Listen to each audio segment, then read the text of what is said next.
তো হ্যালো দর্শক, আসসালামু আলাইকুম। কেমন আছেন? আপনাদের দয় আল্লাহ পাক রব্বুল আলামিন আমাকে অনেক ভালো রেখেছেন।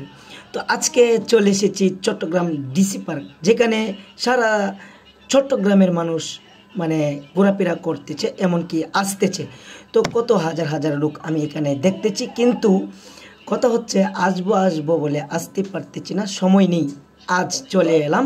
তো আপনাদের কাছে আমার এই ব্লগটা দেখার পরে যদি ভালো লেগে থাকে অবশ্যই একটা লাইক, একটা শেয়ার হবে, কেমন? তো প্রিয় দর্শক, আপনারা মনোযোগ সহকারে আমার ব্লগটা দেখার চেষ্টা করবেন। এখন আমরা চলে যাব। এই যে দেখেন কত সুন্দর নৃত্য দিচ্ছে। এই নৃত্যটা আমার জীবনে এরকম বাস্তবে আমি কোনোদিন দেখিনি। তো এই নৃত্যটা আপনারা মনোযোগ সহকারে দেখুন।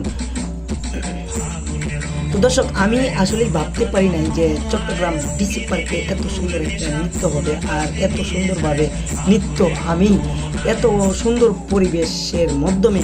তো ভাই, আমি কখনো ভাবতেই পারি নাই যে এত সুন্দরভাবে নৃত্য আমি দেখতে পারবো। তো এখানে কোনো মানে ভেজাল বিশৃঙ্খলা এখানে কিন্তু নেই। তো খুব সুন্দরভাবে নৃত্য চলতেছে, আর আমরা যারা সোশ্যাল মিডিয়ায় কাজ করে তো খুব সুন্দরভাবে ভিডিও করতেছে। তো আপনারা সকলেই আমার পাশেই থাকুন আর শেষ পর্যন্ত দেখুন, আর অনেক কিছু দেখতে পারবেন। তো এখন চলে যাব, নৃত্য পরে কিন্তু গান দিয়েছে। তো এখন দেখেন সকলেই মিলে তো এখন হচ্ছে ওরা যে গান গাইবে, এই গান তুলে ধরেছি আপনাদের মাঝে। তো আমি কিন্তু ভিডিওটা করতেছি আর চিন্তা ভাবনা করতেছি যে আমি দেখব, আপনারা দেখবে না, সেটা কখনো হতে পারে না। তাই আমি আপনাদের মাঝে গানটা মানে ওরা যে গান তুলে ধরছে, সেই গান কিন্তু আমি ভিডিওর মাধ্যমে আপনাদের সাথে তুলে ধরেছি।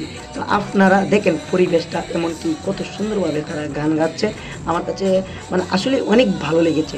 তো আপনাদের কাছে যদি ভালো লেগে থাকে তাহলে ভাই দেরি কিসের, এখনই ভিডিওটা একজন আরেকজনকে দেখার সুযোগ করে দিন, শেয়ার করে দিন। তো আমি আরও নিত্য নতুন ভিডিও আমি আপনাদের সাথে দেবো ইনশাল্লাহ, কথা দিচ্ছি। সবসময় নিত্য নতুন ভিডিও আমার কাছ থেকে পাবেন, কিন্তু সময়ের জন্য, ব্যস্ততার জন্য আপনাদের সাথে আমি নিত্য নতুন ভিডিও নিয়ে আসতে পারি না। দেখেন কত সুন্দরভাবে তারা গান গাচ্ছে। এখন মনে করেন আমি পিছনে ব্যাকগ্রাউন্ডটা ঘুরে একটু আপনাদেরকে দেখাচ্ছি। দেখেন কত হাজার হাজার লোক বসে এখানে গান তারা মনোযোগ সহকারে দেখছে। তো এখন এতক্ষণ পর্যন্ত আপনাদেরকে নৃত্য দেখাইলাম, গান দেখাইলাম। এখন চলে যাব, পেটে অনেক খিদা পেয়েছে। তো একটা রেস্টুরেন্টে আমরা ঢুকেছি।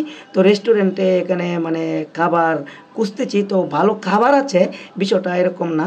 তবে বিষয়টা হচ্ছে একটু রেটটা বেশি, কারণ পার্কের ভিতরে তো। আচ্ছা যাই হোক ভাই, এখন আমার আমার দ্বারায় যদি আপনারা কোনো কষ্ট পেয়ে থাকেন তাহলে নিজ গুণে আমাকে ক্ষমা করে দেবেন। আর আমার নিত্য নতুন ভিডিও পেতে আমার পেজটি ফলো দিয়ে আমার পাশেই থাকুন। আর কথা হচ্ছে যে আমি যে এখন সোশ্যাল মিডিয়ায় ভিডিওটা আপলোড করেছি, আপনারা প্লিজ দয়া করে একজন আরেকজনকে দেখার সুযোগ করে দেবেন, এটাই আমার